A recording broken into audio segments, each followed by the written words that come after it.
Bom dia, gente. Hoje é segunda-feira, dia 3 de junho de 2019. E eu sou Mauro Lopes, esse é o canal Paz e Bem, essa é também a TV 247. Este é o programa Paz e Bem, programa Paz e Bem de número 193, abrindo a semana. Uma alegria grande a gente estar junto, novamente, juntos, toda a comunidade Paz e Bem, comunidade 247, gente que está aqui há bastante tempo, gente que está chegando agora, todo mundo seja muito bem-vindo, bem chegado, bem chegada. Vai ser uma semana cheia no Paz e Bem. Hoje nós temos, além deste Paz, bom, tem Paz e Bem toda manhã, né? Tem Paz e Bem toda manhã, de segunda a segunda. Aí terça e quinta, como sempre, tem o Caminhos do Espiritismo, que é animado pelo pessoal do Coletivo de Estudos Espiritismo e Justiça Social, Sejus, toda terça e quinta, então logo depois do Paz e Bem. Hoje, segunda-feira, mais uma vez, estou falando dos horários no Paz e Bem, tá? Para a TV 247 é sempre, pensa no dia seguinte, né? Pensa sempre que é no dia seguinte. Então, hoje, às 5 da tarde, segunda-feira, mais um Retalhos da Nossa História. O Retalhos da Nossa História de hoje é sobre as rebeliões das Minas do Ouro. Muito impactante, muito legal. Estou dizendo porque foi gravado. Diferentemente do que acontece toda semana, que ele é transmitido ao vivo, na segunda-feira, às 5 da tarde, desta vez ele foi gravado pelo professor Pedro Lima Vasconcelos e por mim. Por quê? Porque o Pedro Lima Vasconcelos está viajando de Maceió, onde ele mora, para São Paulo, porque ele vai abrir hoje os trabalhos da Flip, a Feira Literária de Paraty. Esse ano será em homenagem ao redor da figura de Euclides da Cunha e dos Sertões. E o Pedro, até por conta da repercussão enorme que teve o curso de Canudos, do Paz e Bem, com retransmissão pela TV 247, ele foi convidado. Existe um ciclo de 8 encontros que acontecem no Sesc, no centro de São Paulo, que são preparatórios, são um esquenta para a Flip, e ele vai fazer a abertura deste ciclo para falar da religiosidade em Canudos, né, no Belo Monte de Antônio Conselheiro. Então, por isso a gente gravou.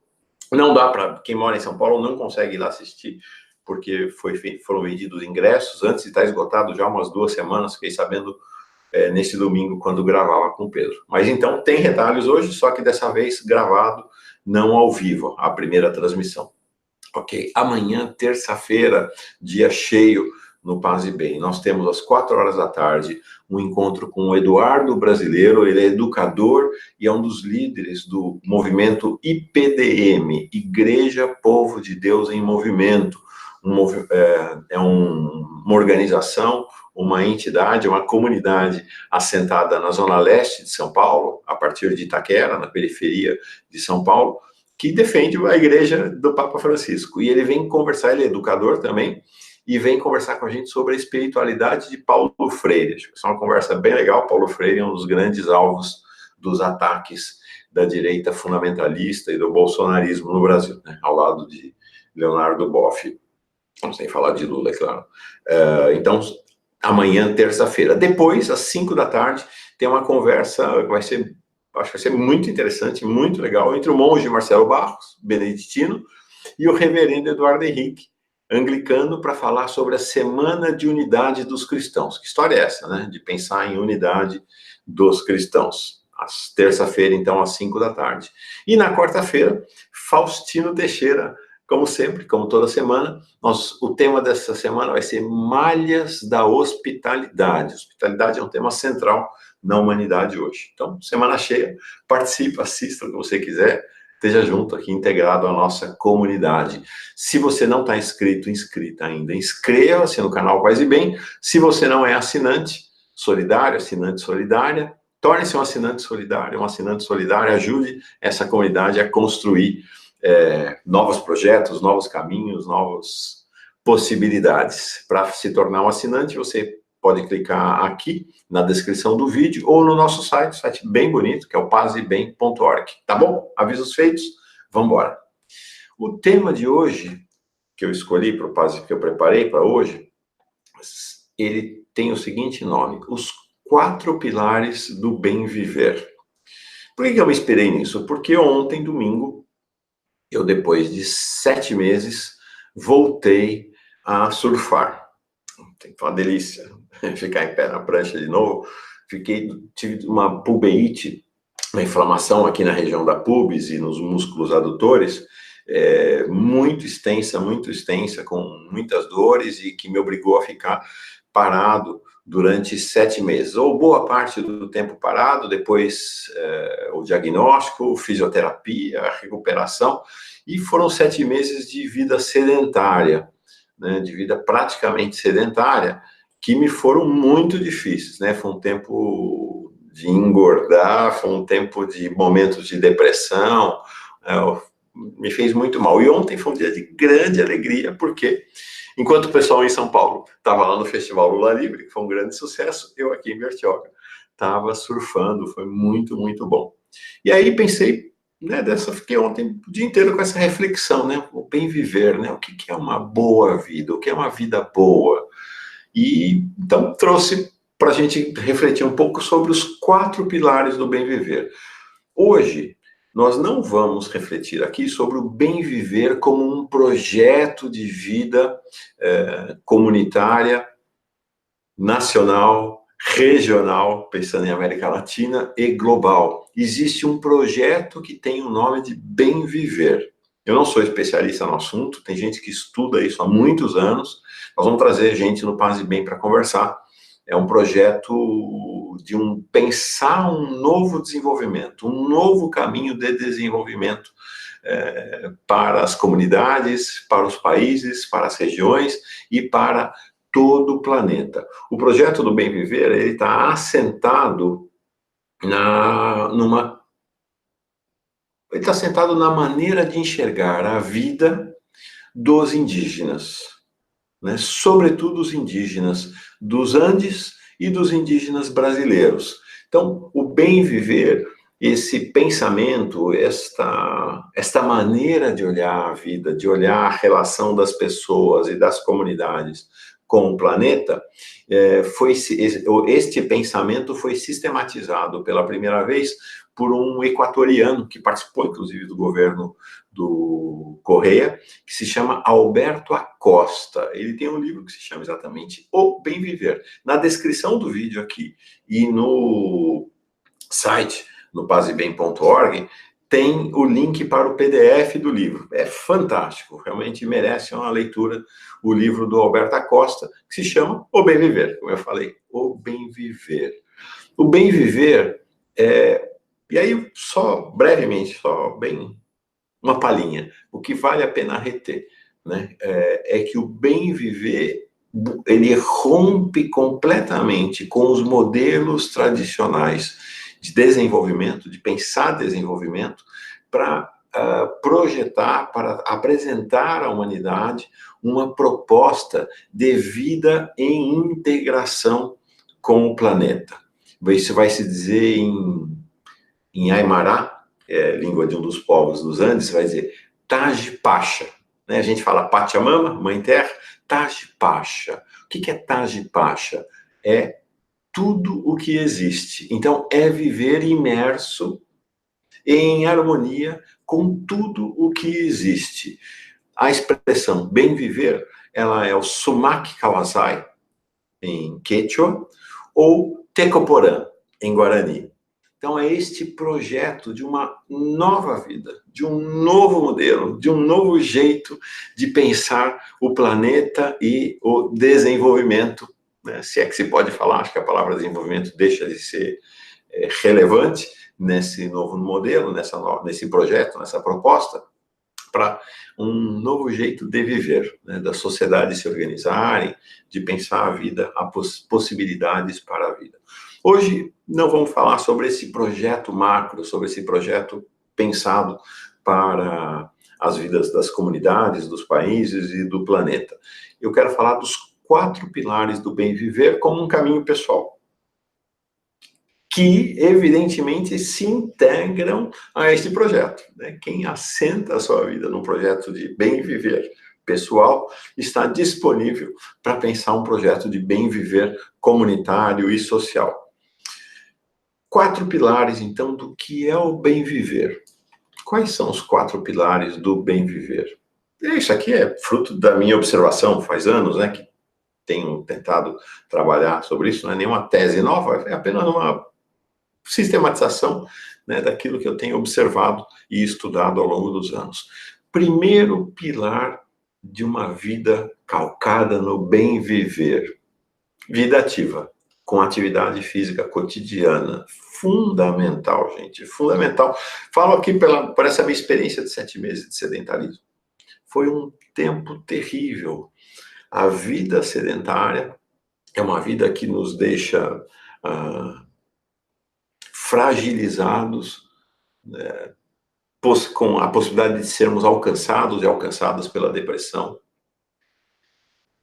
nos faz engordar, aumenta o colesterol, aumenta a pressão. É tudo de ruim, é viver dentro da concha.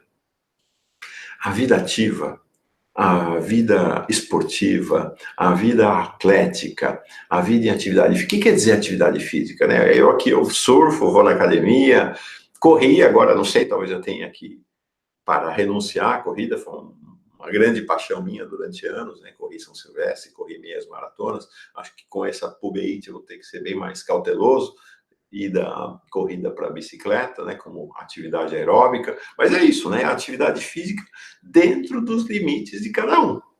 Cada uma tem seus limites e vai construir sua possibilidade de atividade física nos seus limites. Esta questão da vida em atividade física pertence à dinâmica da humanidade, historicamente. O sedentarismo é uma exceção, é algo que acontece nos anos recentes, vai acontecer ali a partir dos anos 50, 60. A praga do sedentarismo é uma praga que começa a se espalhar ali nos anos 50, 60, 70. Não é assim na história da humanidade. Se a gente está falando aqui dos povos indígenas, não dá para pensar povo indígena sedentário, né? A vida está lá integrada na natureza, é caminhar, é andar. Se a gente for olhar a Bíblia, não existe o tema de vida ativa, não existe o tema de esportes na Bíblia. Por quê? Porque a vida era naturalmente ativa. O que fazia Jesus e sua turma? Andavam para cima e para baixo por toda a Galileia. Caminhavam o dia inteiro, todo dia caminhavam, passavam a vida em caminhada. Então, era algo que estava dado. Né? A vida ativa para os indígenas, na antiguidade, nos primeiros tempos, estava dado. Estava dado. Então, para nós, já não é bem assim. Né? Com a modernização, né? que constituiu esse modelo de sociedade, principalmente, ele vai começar ali nos anos 20, 30, 40, mas que se espalha, especialmente a partir dos anos 50, 60, 70, o sedentarismo se torna uma praga. É uma doença, gente. O sedentarismo é uma doença. A vida ativa é o combate a essa doença. É a possibilidade de uma vida saudável, saúde. Saúde vem do radical salus. Salus, em latim, é salvação.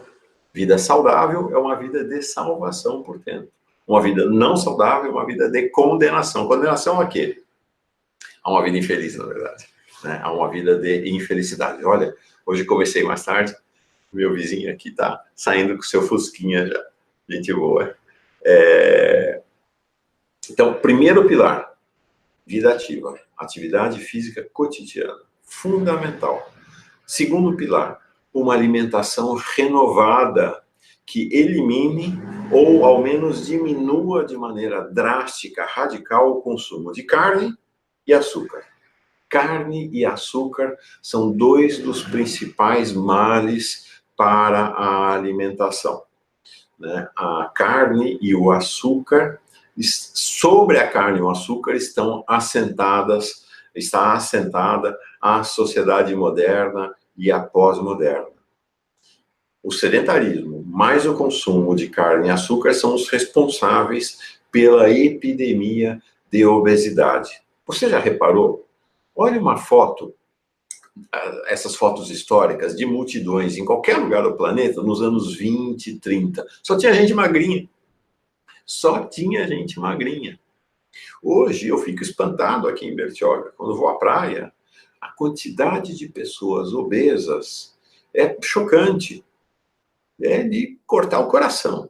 Pessoas andando com dificuldade, se mexendo com dificuldade. Está vinculado à atividade física? Tá, mas nesse caso está profundamente vinculado à dinâmica alimentar. Com o barateamento relativo, né, dos carboidratos em geral, e esses carboidratos estão assentados na cultura e no império do açúcar, né, porque a indústria do açúcar é a grande incentivadora da industrialização alimentar, ela está por trás de todo o processo da industrialização dos alimentos e dessa disseminação dos carboidratos simples, dos carboidratos baratos. Então, com o açúcar e com a carne, a gente constrói caminho rápido para a morte e para a doença. É preciso trocar este duplo, carne e açúcar, por outro tipo de alimentação, assentada em verduras, em legumes, assentada em comida natural, não em comida processada. Como fazer isso? Bom, feira. Feira até dentro dos supermercados. Mudar o padrão, né? Então, grãos, legumes, frutas, verduras, esta precisa ser a base da nossa alimentação, em vez de carne e açúcar e seus derivados. Hoje já está claro, os estudos são meridianos, não tem conversa de que ambas, carne e açúcar, são responsáveis por muitos males. Eu trouxe aqui anotado uma pequena lista, por exemplo, do que o consumo do açúcar causa: cáries nos dentes, obesidade, diabetes, colesterol alto, gordura no fígado, câncer, gastrite, pressão alta, gota, prisão de ventre, diminuição da memória, miopia, trombose, acne. E o açúcar tem uma característica fundamental, que ele é viciante. Açúcar é que nem cigarro ou qualquer outra droga, ele vicia. É viciante açúcar. Ele estimula a produção de dopamina. Então, quando você consome o açúcar, você tem uma sensação momentânea de prazer, né, de satisfação. Ele parece reduzir sua ansiedade, né, te dá uma felicidade instantânea ali, que passa, mas a gente vai se viciando e vai consumindo cada vez mais açúcar. E vai morrendo, né? Vai morrendo nesta ilusão da felicidade. Então, toma muito cuidado, o açúcar é viciante. Eu falo porque eu sou viciado em açúcar, pela cultura familiar de vício em açúcar. Então, para mim, é uma luta diária, e o vício, combater o vício significa luta diária, né? Significa uma luta diária.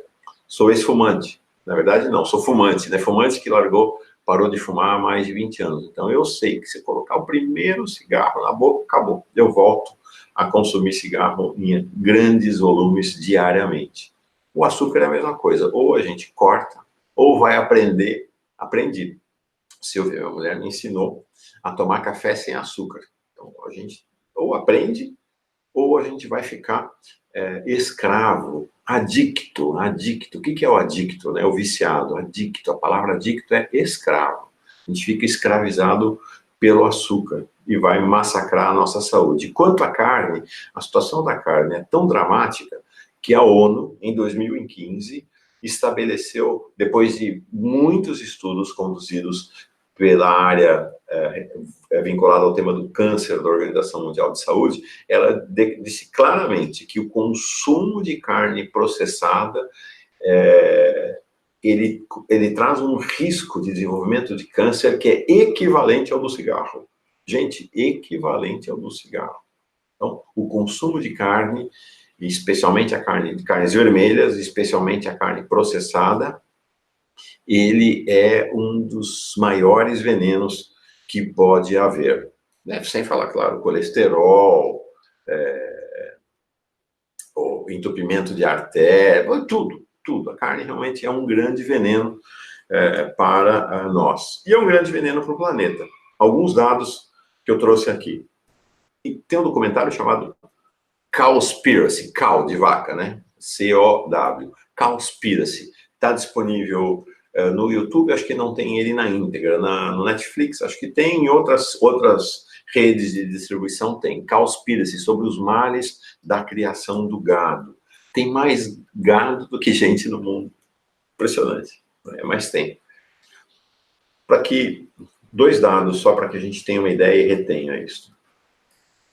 A pecuária e seus subprodutos são responsáveis, estou vendo aqui, ó, por pelo menos 32 milhões de toneladas de dióxido de carbono, CO2, por ano, ou seja, 51% de todas as emissões de gases de efeito estufa no mundo vem da pecuária, vem da criação de gado.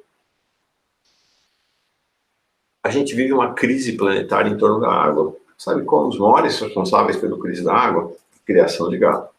56% de toda a água consumida nos Estados Unidos, a pesquisa apresentada lá no Cowspiracy, vem da produção, da alimentação, da criação de plantas de soja, por exemplo, para alimentar o gado, e do gado.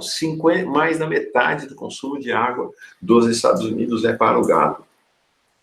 Para produzir 1 quilo de carne, gente, 1 quilo de carne, são necessários 5.000 litros de água. O gado vai acabar com a água do planeta. Está acabando com a água do planeta. Um terço da terra livre de gelo, ou seja, da terra que de uma maneira ou outra é agricultável no país, é utilizado para criar gado ou alimentar gado. Aqui no Brasil, 91% da devastação da Amazônia se deve à produção da agropecuária. Então, não tem conversa. Gado é uma praga para nós, individualmente, e para todo o planeta. Então, o esforço é muito difícil também. Assim como o açúcar, reduzir ou eliminar o consumo de carne é muito difícil, mas é um caminho, é um projeto para a vida. Então, vamos lá. Primeiro pilar, vida ativa. Segundo pilar, renovar a alimentação, fazê-la se assentar sobre o consumo de produtos naturais. Só se a gente tirar o industrializado da alimentação, nós já demos um salto fantástico. Então, produtos naturais, legumes, vegetais, legumes, frutas, verduras, grãos, essa deve ser a base da nossa alimentação. Então, vamos lá. Vida ativa, alimentação renovada. Terceiro pilar, vida em comunidade. Vida em comunidade. Viver sozinho, ó. Tristeza, depressão, isolamento, raiva, inveja. A vida solitária é uma vida que nos desperta os piores sentimentos, as piores emoções. É preciso estar com o outro, com a outra. Família, comunidade, convivência intensa com as outras pessoas. Isso é fundamental, romper o isolamento. Olha os indígenas, não tem vida só. Você pode ter momentos de retiro, não tem nenhum problema, pelo contrário, é muito saudável. Você pode ter momentos que você se retira, que você fica sozinho, sozinha. A gente faz isso todo dia na meditação. Mas a dinâmica da vida tem que ser pautada pela vida em comunidade. A vida em isolamento é isolamento. Então, terceiro pilar, vida em comunidade. Vamos lá. Vida ativa, alimentação renovada, vida em comunidade. Quarto elemento, alegria. Alegria, vida assentada sobre a alegria e a esperança. Quem tem alegria e esperança ganhou a vida. Está com a vida ganha em qualquer situação. Está com a vida ganha em qualquer situação. E a alegria e a esperança são, de certa maneira, o esteio dos outros 3 pilares. Uma vida em alegria e esperança é uma vida que se abre para a vida ativa, que se abre para a alimentação renovada, que se abre para a vida em comunidade.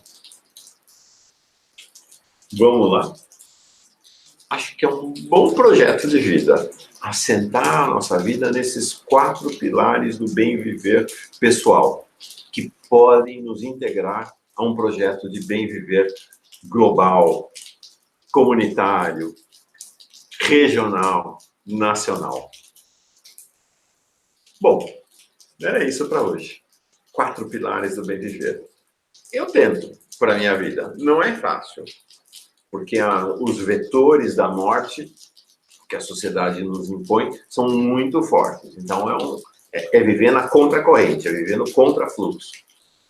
Mas é uma possibilidade. E aí a vida em comunidade é fundamental para que a gente vá se animando um ao outro, né?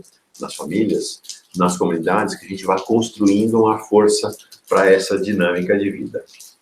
Então, nossa, começou uma chuva aqui, estão ouvindo? Está chovendo demais aqui esses dias. Em Bertioga, pelo que eu tenho visto, parece que no Brasil inteiro, né? Pelo menos no sul, sudeste, tem chovido demais esses dias. O norte chove todo dia. Vamos então meditar?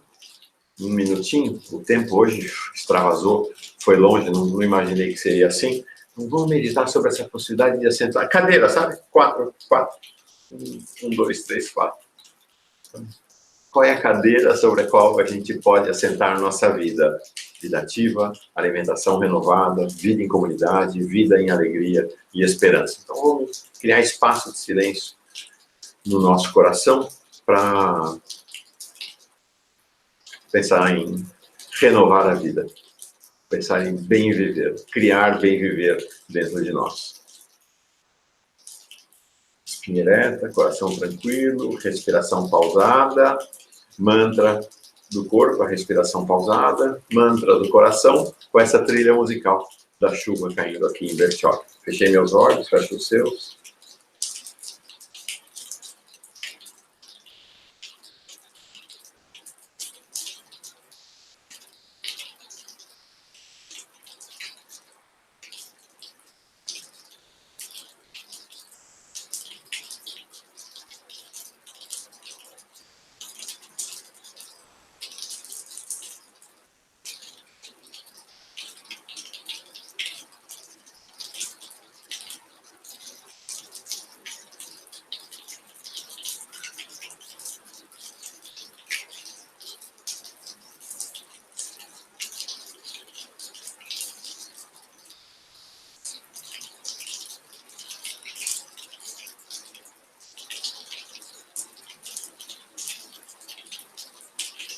Gente, que delícia! Nossa, que meditação lançada nessa trilha musical da chuva. Bem viver. Paz e bem viver para todos nós.